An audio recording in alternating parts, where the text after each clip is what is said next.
Mahirap ang ngayon, mas mahirap ang bukas, pero ang makalawa ay maganda. Ibig sabihin nito, normal lang na dumaan sa hirap at pagsubok.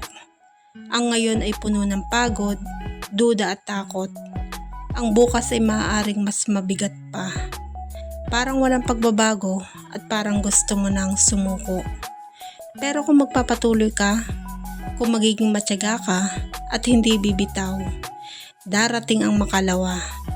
Ang panahong makikita mo ang bunga ng lahat ng tiniis mo. Doon mo mararamdaman na lahat ng hirap ay may dahilan.